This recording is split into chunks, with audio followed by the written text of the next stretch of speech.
Bismillahirrahmanirrahim. Assalamualaikum warahmatullahi wabarakatuh. Hello students, how are you today? I hope you're in a very good condition.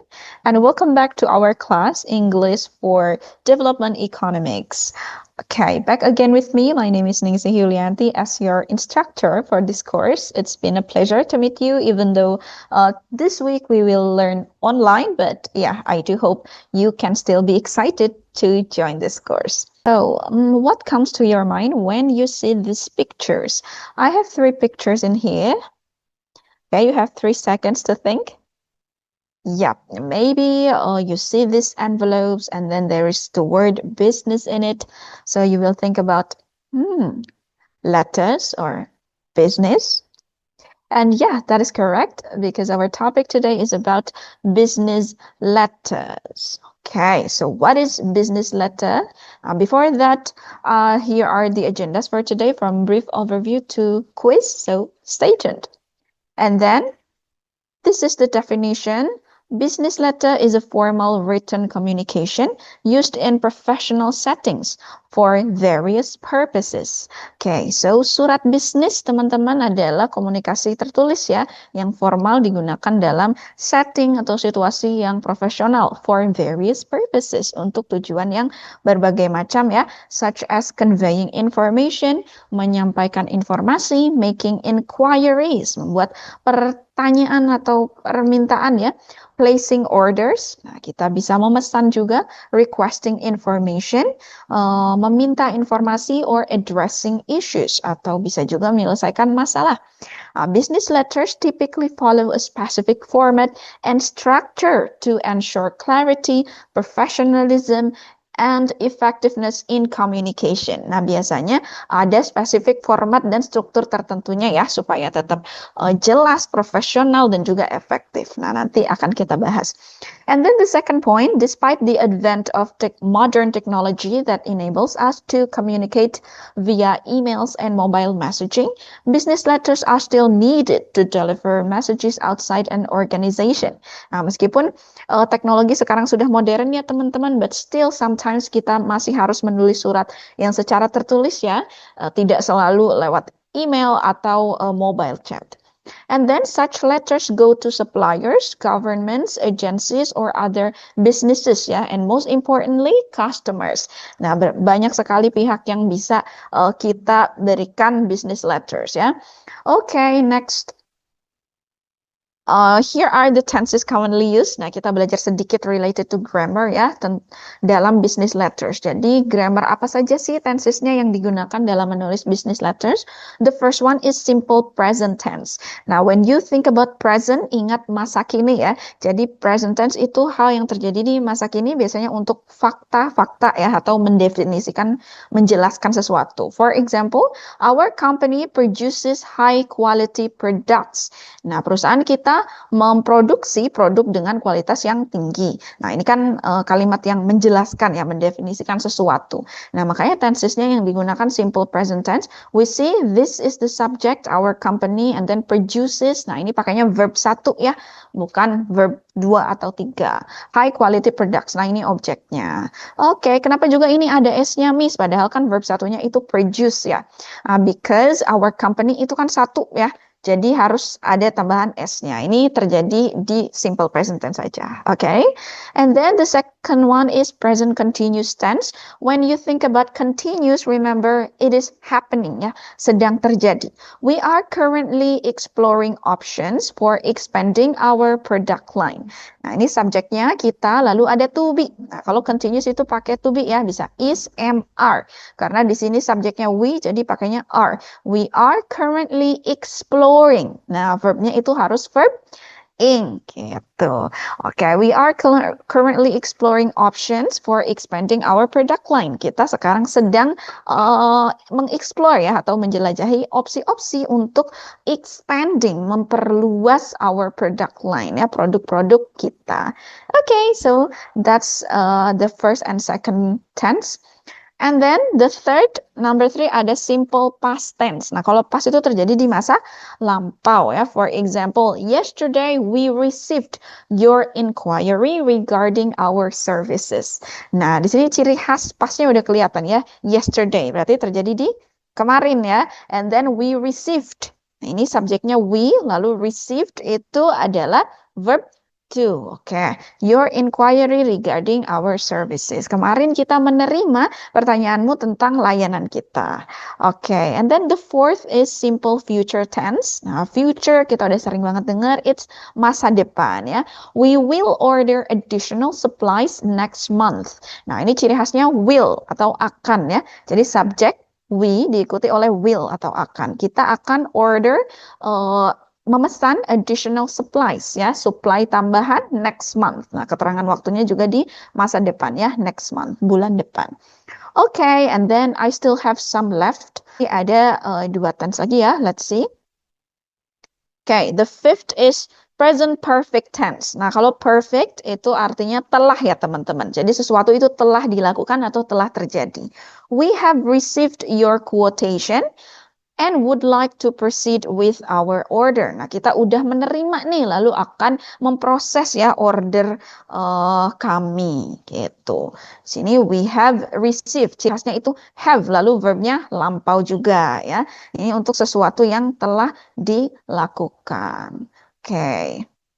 Nah, lalu apa bedanya sama past tense? Kan sama-sama terjadi di masa lampau ya.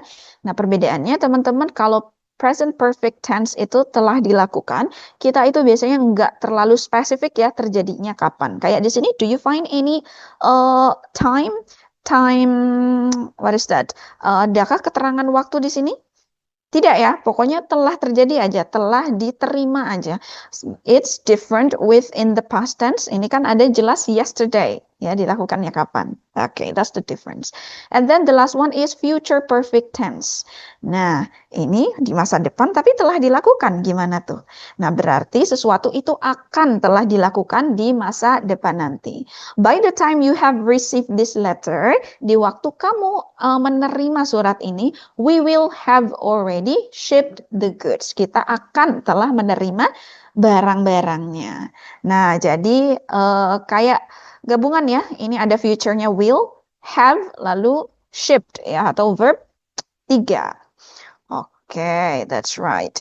So those are the tenses, teman-teman. Now let's move on to the structure of business letters. Nah, strukturnya dari surat bisnis, teman-teman. Let's see it. The first one is return address. So we can see the top right of the letter for 4455 Turnbolt Ave. Nah, ini nama jalannya ya. Turnbolt Avenue, Austin, Texas. Nah, ini alamat siapa?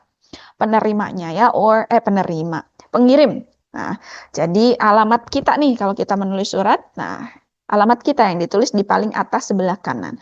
And then September 14, berarti tanggal kita menulisnya ya, or the name is date, nama strukturnya. Okay, and then di bawahnya Underwood Computers. Okay, this is also address, tapi addressnya siapa? Recipient ya, atau penerima. Dear Mr. Underwood, nah ini kita langsung menyapa ya. Dear Mr. Underwood, berarti this is salutation ya, or attention line. Kita menyapa penerima suratnya. Nah, kalau misalnya kita menulis ke seseorang di sebuah perusahaan ya, atau kantor, misalnya manager, yang kita nggak tahu namanya itu siapa, you can just mention jabatannya aja, like attention claims manager, atau dear sir, dear madam, nah, it is also good. Okay, and then below it we can see short sentence ya. I am writing this letter to express my appreciation for the wonderful assistance we have received from your staff during the past month. Nah, this is introduction, teman-teman. Ini pengenalan ya, kayak satu kalimat singkat yang menjelaskan this letter itu tentang apa. Ini kan from this sentence we can get that this letter itu tentang appreciation ya. Untuk mengapresiasi ya pelayanan yang bagus dari staffnya. Okay, and then below it we can see, wow, quite long paragraph. That is the body ya, or your text, which explain your subject fully and clearly. Nah, menjelaskan semuanya yang ingin kalian sampaikan secara jelas. Jadi dideskripsiin aja. Nah, from this letter ini the writer explain ya the terrific job of salesperson. Nah, salespersonnya bagus banget kerjanya ya. Okay, and then the next one, please thank all of the people who were instrumental in getting the project up and running on time. This is closing. Ini satu kalimat singkat juga yang berterima kasih ya, untuk lebih sopan aja. And then below it we can see sincerely dengan tulus. Nah, biasanya ini adalah complimentary close ya, atau salam penutup aja. Nggak selalu sincerely, biasanya ada berbagai pilihan ya, like yours truly, regards. You can also find other choices ya. And then you can also put your signature, tanda tangan, or just directly write your name ya. Langsung nama pun nggak apa-apa. Apalagi kalau di email itu kan ya langsung nama ketik aja ya. Okay, so this is the structure of a business letter, from your return address to your signature ya. Okay, the next one we have a kinds of business letter. Jadi ada 3 jenis ya, offering, inquiry, and ordering. We will see one by one.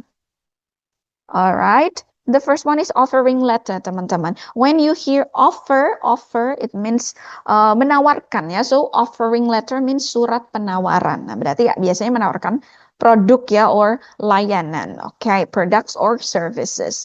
And this one we can see that the letter is offering a product.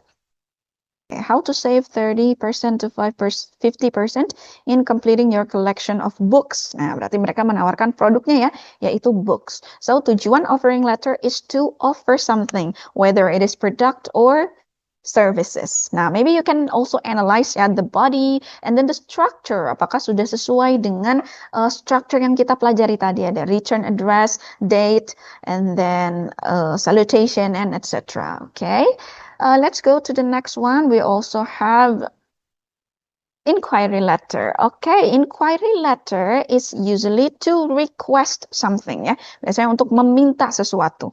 And from this letter, nah, let's see.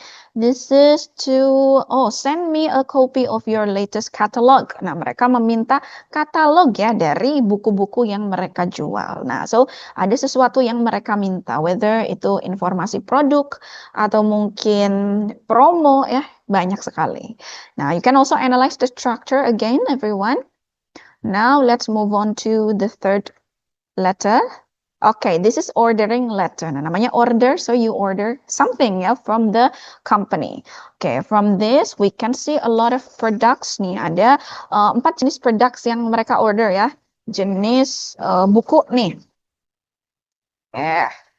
Then also the price. Can also analyze the structure again. So order is to order something, product or services. Yep. And then here we can see commercial invoice. Nah, you may already been familiar with this one. Sering kan kita beli di Shopee, di TikTok Shop. Nah, biasanya kita mendapatkan invoice. Nah, invoice di sini ya. You order goods or services, you will get an invoice for your order. So you have to pay according to the invoice.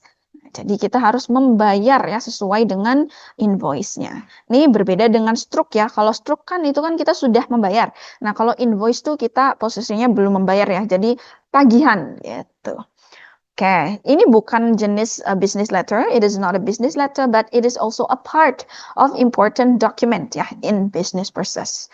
Okay, wow everyone, we have come to the end of our PowerPoint today. So it is a quiz time because we cannot meet directly in class. So this is necessary for you, everyone, to fill out the quiz. Yeah, please open the provided quiz link on Google Classroom. I have already uploaded it.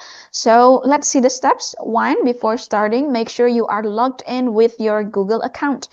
Nah, teman-teman jangan lupa nanti log in dulu ke Google account-nya ya. Enter your name using the following format. Nah, nanti teman-teman masukkan nama kalian ya, tapi di depannya ada 3 digit NPM-nya dulu di awal.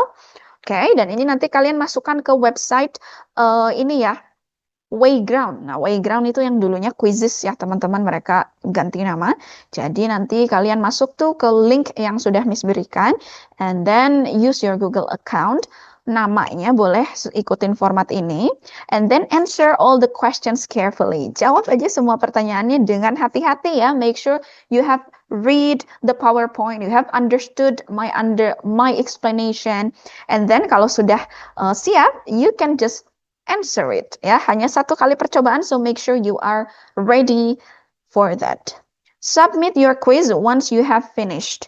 Nah, silakan kirimkan kuisnya di Quizizz. Lalu ketika sudah selesai di Quizizz, di Google Classroom-nya juga jangan lupa tandai sebagai selesai ya, or mark as done. Jadi di situ tulisannya nggak missing. Okay, and the last one, don't forget to mark it as done. Okay, yep. So that's all, everyone. Don't forget to fill out the quiz, and here are the references for this meeting if you want to take a look. Yeah, for that. Okay, so thank you so much everyone for joining our class today. Even though we cannot meet online this week, I hope you can still be excited to learn. And yeah, thank you so much so far for listening to my explanation. Don't forget to fill out the quiz. Stay safe wherever you are. Wassalamualaikum warahmatullahi wabarakatuh.